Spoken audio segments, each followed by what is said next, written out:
Welcome to Our Energy Matters with Anthony Manna and Dena Marie. Aloha. Aloha back to you. And here we are. And I said, we're at episode 75. Now, what does that actually mean? It means that we've been meeting on Zoom for 75 times to explore the nature of our reality. Oh, gee, I can't believe I said that. I think what we're trying to do is make sense of our lives, and it all, for me, it started with being interviewed about my book for kids, Loukas and the Game of Chance. Dena Marie met with me and then interviewed me on her show about the book, about the genesis of the book. And then she said some marvelous things about the symbolism of that snake, Lambros. And I thought, interesting lady. Now, what's going on here? Well, what's going on is the book that she wrote that I found, which is, I'll introduce the title in just a little bit, but you see those delicious crystals on the front cover, and then the chakra cheat sheet on the back, which has become a little bit of a Bible for me. And so we started talking, and we realized that our journey, we could spend some time in our journey together to begin to understand who we are and what we may need. Today, I begin and then every week I write a piece. And today I begin with Dita de Paces, wishing a day of peace to our Albanian listeners and viewers. And the topic today is the sacral. Do you say sacral or sacral? Sacral. Sacral, that's what's called. Sacral chakra. Sacral chakra wonderment, I call it. It's interesting. I start off by saying, take to heart, to soul, to the blessings of treasured mind, the training Dena Marie offers in her book with the welcoming first title, Our Energy Matters, followed by a mystifying second title, The Art of Crystal Reading. Now, what the heck was that, I asked myself. And then a third and final title, wherein she boldly and resolutely inspires all of us to, quote, learn how to manifest our heartfelt intentions. And I thought, in the hallowed pathways of her book, Dena Marie, enlightened by her own enduring intuitive soul search, offers scriptures for staying open to blessed selfhood, ordained to respect, nurture, and protect internal consciousness. She guides her seekers, her clients, to conquer beasts of turmoil and confusion, the diminished self, tendered by rancid beliefs that hinder and harm the soul search and burden relationships with fear, disregard, mindlessness, and the darkness of stifled joy and happiness. And I when I think about that, I realize that there have been times in my life when it was really that bad. Because I'm writing this and I'm thinking, well, here I'm the objective writer and I'm talking about, and then what? Don't you remember back when you were in your 50s, etc.? Always in the soulfully illuminated pages of Lady Grace's book, and I call her Lady Grace, her refuge, her sanctuary of solace and divinely inspired healing, she parses soul-crafted stories, life-enhancing, joyful reckonings of enlightenment, the sentiments riveted to slow, deliberate unraveling of her clients, her seekers, rigid entanglements displaced, as she helps them, by angel-minded concern for the recovery of their well-being, healthful connections, and their ready leap to a be here now life settlement and honored self-reconciliation. That is about the longest sentence I think I've ever written. Anyway, stay with me, always with intentional healing powers manifested through chakra crystal colored doses of purified energy. She awakens her seekers, her clients, with inherent body, mind, and spirit energy, and then invites them to rest in that vast awareness that includes the changing flow of life. When they, we, I inhabit that openness, she guides us all to a natural arising of peace, wakefulness, tenderness, and loving kindness. So now for several episodes of Our Energy Matters, I've been traveling with Dena Marie, a celestial alchemist, on the illuminated path that leads chakra-wise through a magnanimous symphony of soul-rich enlightenment, fathom on a wondrous scale from earth to water to fire to air to sound to light to thought. That pretty much takes it all in. How dare you? Okay, together we've been exploring the major energy centers in the human body that receive, assimilate, and distribute vital energy through our energetic fields, our auras. And that's what the chakras are all about, as I learned over time. In a previous episode of Our Energy Matters, we explored the third or self-empowered chakra, the solar plexus chakra. And from her book, I take this sentence: the lesson from the solar plexus chakra is learning to come from a place of power and strength, projecting who we truly are. Wow, oh wow. And I thought, oh really? Today, and that's what we explored the last time. Today, we gather our search around the second or sacral chakra. The sacral, I quote her here, is located at the lower abdomen, and it's connected with family, relationships, sexuality, feelings, and reproductive life. And so it covers such a territory that I say here, tell us, Dena Marie, tell us what you mean by a balanced sacral chakra. So balance. See, if it's too open, you might be emotional, overly emotional, live in drama, guilt.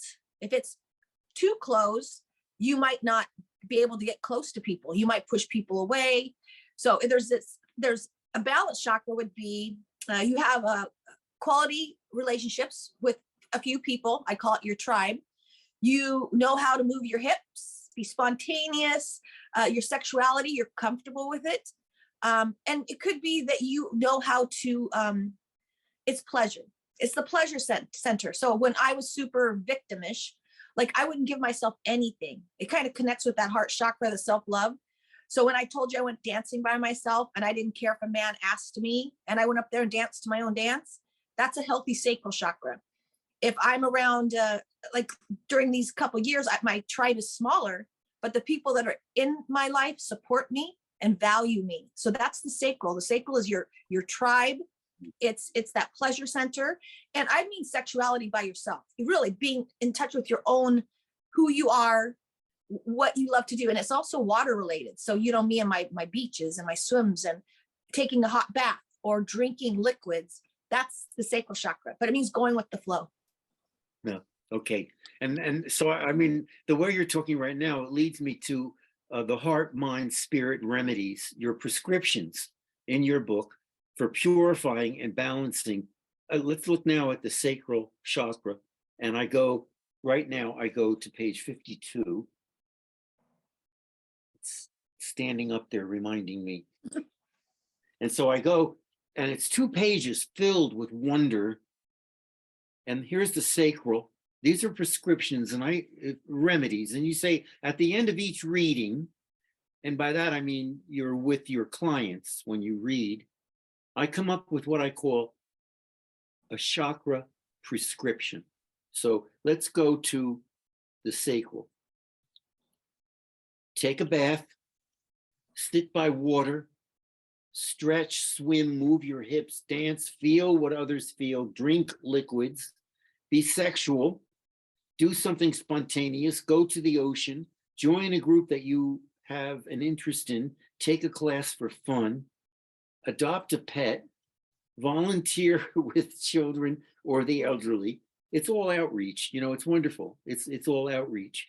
And sometimes it's within yourself, which I love so much. And then it's moving because and that reminds me, it's like you say throughout your book, to begin to love yourself will be setting yourself up to love others. And it's so clear over and over again, and I just love hearing it. Make a new friend, drive somewhere you have never been, start a group, go on a retreat with people you don't know. Oh boy, listen to Latin music and salsa dance, wear orange, eat orange foods, and drink liquids. And you came up with that. I mean, how did you come up with all those? It just drove It's you. years and years and years of doing it. And then for instance, I had many women as a hypnotherapist who had been sexually abused. And they were not, actually had health issues with reproductive parts of their body, and they were a little bit overweight, and they were protecting themselves, their sacral chakra is what they're doing. I sent them to belly dancing class. Oh. And over the years, it was so beautiful. They'd come back and they loved their bodies. They were with a tribe of women and men who danced and worked together as a team. And so years later, I get to do chakra readings at a farmer's market, and the belly dancing troupe is stationed there. And they have all these events. And I knew all these women because I had sent them to, her name was Dena too, belly dancing. And it was like maybe 5-6 years doing gypsy days and all these voluptuous women and belly dancing things I went to, but they were thriving. They were thriving because they were loving their body. They felt safe with other people. And it was all because I got them to dance. And so that was a prescription, but I did like all kinds of strange things, but my mind would say, do it. Not my mind, probably inspiration told me, write it down. And so when these things started to work, I came up with the Montessori for adults, and I had belly dancing stuff in the next office. I had belly dancing tapes. I had karaoke. I had art. I had all kinds of playful things that before they left, they could put on a little belly. I should get my belly dancing skirt out because I still have it. But it was just, it worked. And it got them back into that sacral chakra where, that's your boundary. It's trust. So being in a group of people that you can be yourself with, and usually it's not your family members. So that's what it was about. It's getting them into a group that they felt good about themselves. That's really wonderful to hear. And it's, sometimes, sometimes you can get so isolated that you forget the value of, of being out there and connecting. And that this whole thing, when we were isolated, I knew it was going to hurt people. I knew it was going to hurt people because we need community. We need each other, relationships. And when we were isolated and I couldn't hugs either from your heart or your sacral, a hug with your family member, a quick hug and a peck on the cheek is essential. And that's what that sacral chakra is about, is how do you say it? Trustworthy touch, it's holding hands with someone, and it's hugging your granddaughter, those things, we really needed it. And it hurt people, especially teenagers, to not be able to be with their friends. It's socializing. So we need it now more than ever. I think probably we need it forever. I mean, in every era that we live through, because it's, not to be overly negative, but I mean, the thing is, the world, can be filled sometimes with a lot of negative energy, and that's why when I think of the positivity that you embrace, with clients and with, looking, rainbows coming through because the sun just started to shine. Oh yes, and now you're caught in a rainbow. But I just think that the energy that you talk about, this, the chakra energy it's undeniably vital, in every aspect. And then we've been going through all these chakras the way we did today. And I say to you, let's continue in our next episode. And actually we'll be exploring the final one, which is the root. And that's going to be interesting to talk about. We're always looking at the balanced chakras and your prescriptions and your remedies for healing unbalanced ones, whereby you teach your seekers how to be present and faithful for breaking down the walls of their inner prison. You know, and I think what happens to me is mostly it's through your stories that you tell of people you've actually dealt with, you know, that it impresses upon me the value of that kind of healing power, you know, and that. And I used to do readings like with chamber groups. They would hire me, and it would be like 20, 30 readings, like in about 2 or 3 hours, which is a lot.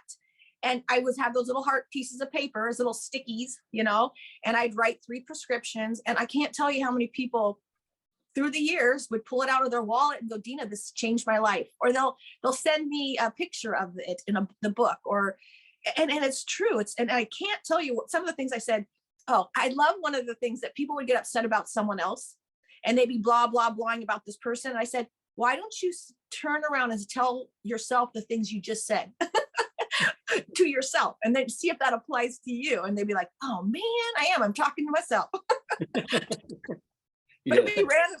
It'd be random. And that's what someone just sent me in a book. And I said, listen to what you'd say about so-and-so. And that's Sometimes, what it said. yeah, sometimes it works that way, right? It's like, yes. It's like, it comes right But back. that's your relationship. So what is the mirror? What's the mirror, right? Mirror is a water, in feng shui, it's water, but what is it mirroring back to you? So we know, like, things that bother us is the news. So basically it's being reminding us to focus on what's working in the world. And we know that works for us.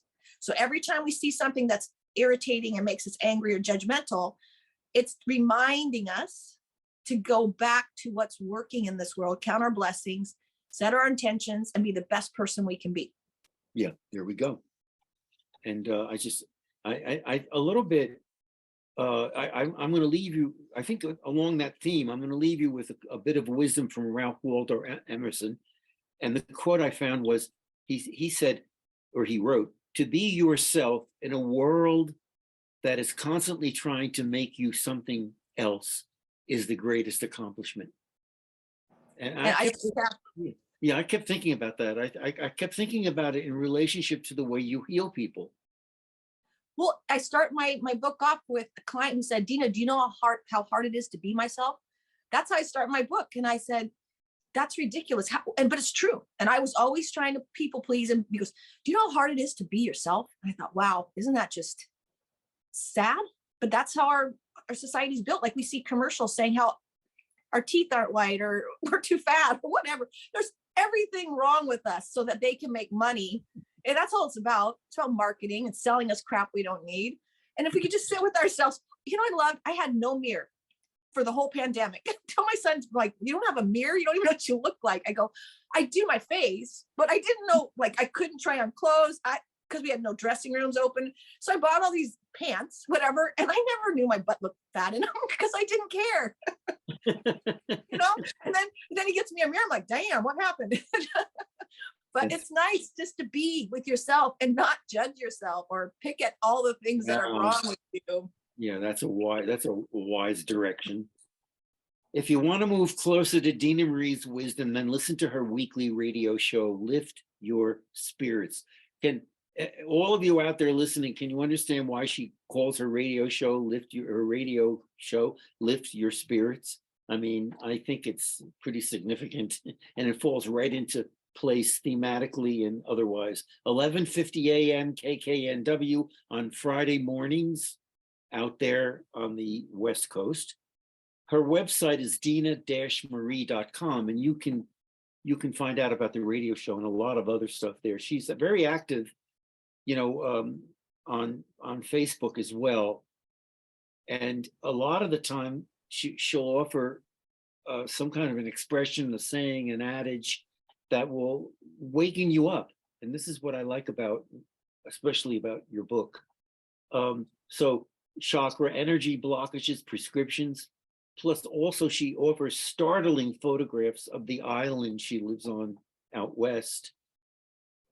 And so it's just, you know, it's a good place to go. My website for an interview with Dena Marie is anthonymanabooks.com. If you go to my website's media section, it's called the Podbean Podcasts.